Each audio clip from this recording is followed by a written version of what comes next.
Hello everyone, this is Urvashi Chauhan and you are watching Courts Today by Livelaw. We bring to you the latest and in-depth legal coverage. Here is a brief of what all happened in the Indian courts today.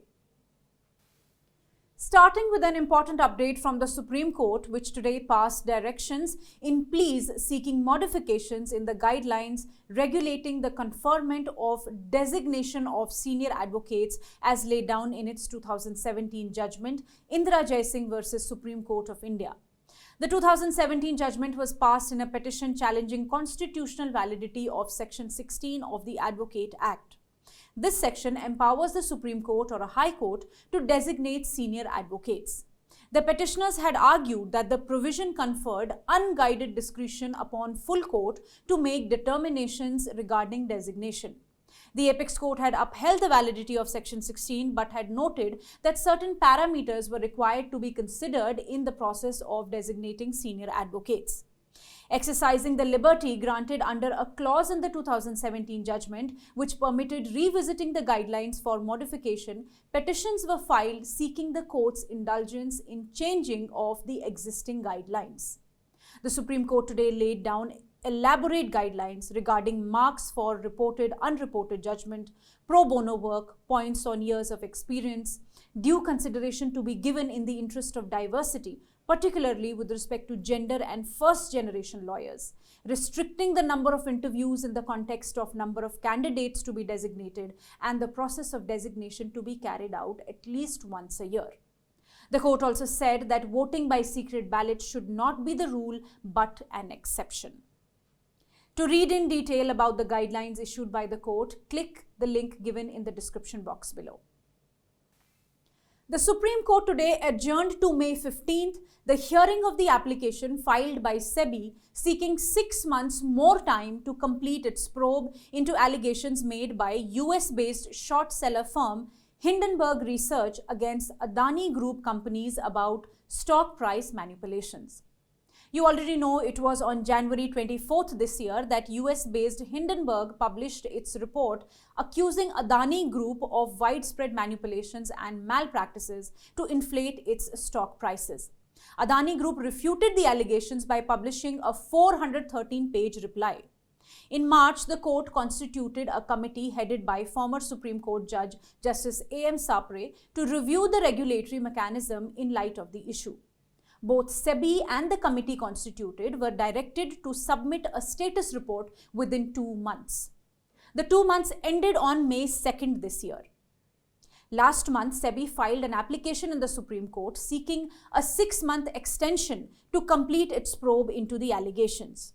Today, while hearing the application, the bench comprising Chief Justice of India D.Y. Chandrachud, Justice P.S. Narasimha and Justice J.B. Pardiwala indicated that it could grant 3 months' time at the maximum and not more. But Solicitor General Tushar Mehta, appearing for SEBI, said that 6 months' time was a reasonable estimate considering the complexities of the matter. Ultimately, the bench decided to adjourn the hearing, saying that it wished to read the report of the expert committee led by Justice A.M. Sapre. For further updates on the matter, stay tuned with Livelaw. And now coming to another update from Supreme Court. Today, a Supreme Court bench comprising Justices M.R. Shah and C.T. Ravi Kumar stayed the promotion of 68 judicial officers as district judges in the state of Gujarat after taking exception to the state government notifying the promotions while the legality of the promotions is pending adjudication before the court. So the Gujarat High Court's recommendation and the consequent notification issued by the government to implement the recommendation has been stayed. The background here is that a petition has been filed before the Supreme Court challenging the recommendations made by the Gujarat government. According to the petitioners, who are both unsuccessful candidates, the appointments had been made by a March notification on the basis of seniority cum merit principle. This is against the recruitment rules which specifies reservation of 65% of seats on merit cum seniority basis on the candidates passing a suitability test. Last month on this petition, the Apex Court had issued notice to the Gujarat High Court as well as the state government. Interestingly, by the time the notice was issued, the High Court had recommended the promotion and the file was pending before the Gujarat government.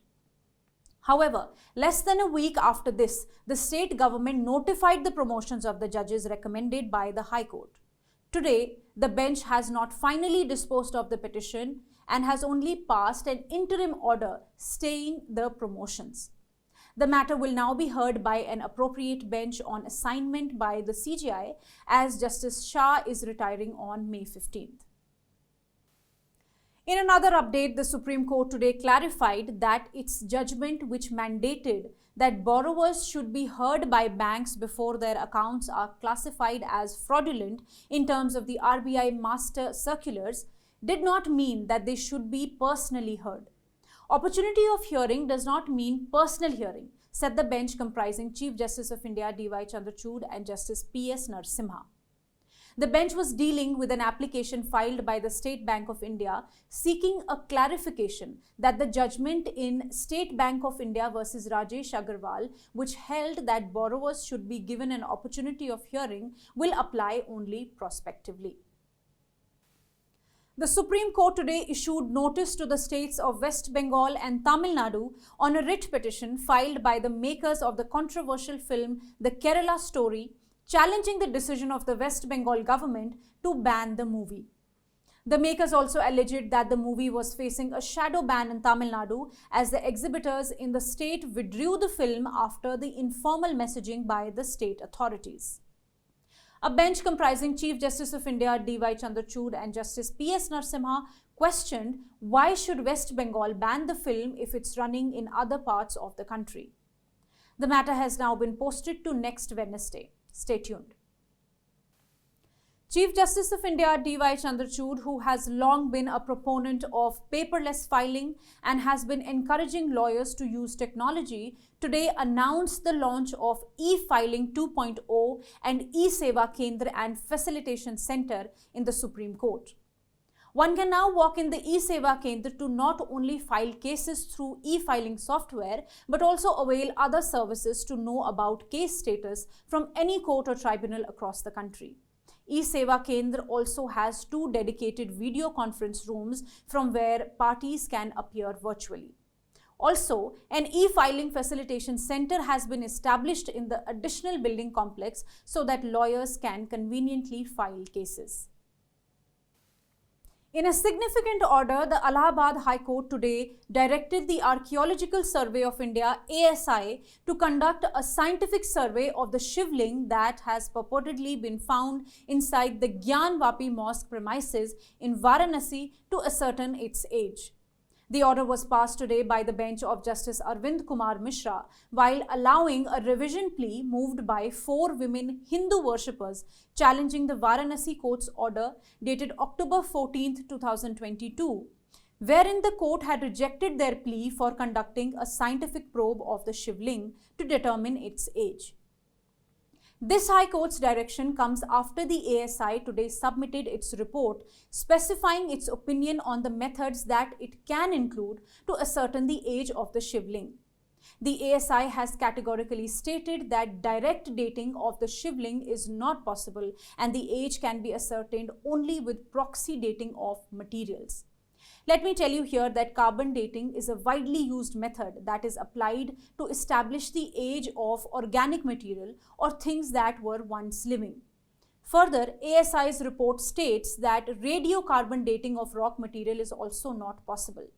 But the top part of the Shivling in question actually has 5 sectors, and according to the ASI, if these parts were added at a later stage, with the help of some organic binding material, then that particular binding material can be radiocarbon dated. And the age of that binder could throw some light on the age of the religious symbol. To know more about the ASI's report, click on the link given in the description box below. The Delhi High Court today directed certain news channels, including Sudarshan News and social media platforms like YouTube, Google and Twitter, to block links of news reports accusing a Muslim man of forcefully converting a woman to Islam.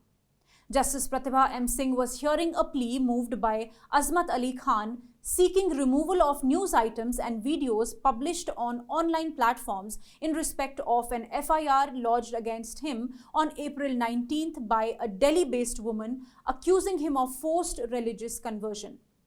According to Khan, the allegations against him are under investigation by Delhi police, and circulation of the videos is posing great threat to the independent probe as well as his safety and security. Considering the nature of the matter, the court issued notice to the respondents, including YouTube, Google, Twitter, Sudarshan TV, Odisha TV, Bharat Prakashan, Suresh Chavanke, and also to Delhi police to file a status report on the investigation. For further updates on the matter, stay tuned with livelaw. And lastly, coming to the unfortunate Tanur boat tragedy that claimed 22 lives, including that of 15 children in Kerala. The Kerala High Court today issued preliminary directions to avert any further boat accidents in the state. As per media reports, the tourist boat that had allegedly been functioning without the mandatory fitness certificate had possibly capsized due to overloading. It is alleged that the boat, which only had around 20 seats, had accommodated persons over and above its capacity. While continuing its suo motu proceedings in the matter, a division bench comprising Justice Devan Ramchandran and Justice Sophie Thomas was determined that overloading of boats, whether tourist and passenger, had to be restricted. To know in detail about the directions issued by the court, you can click on the link given in the description box below. Thank you for watching. Stay ahead with quick legal updates only on livelaw. Do not forget to like, share and subscribe and support us.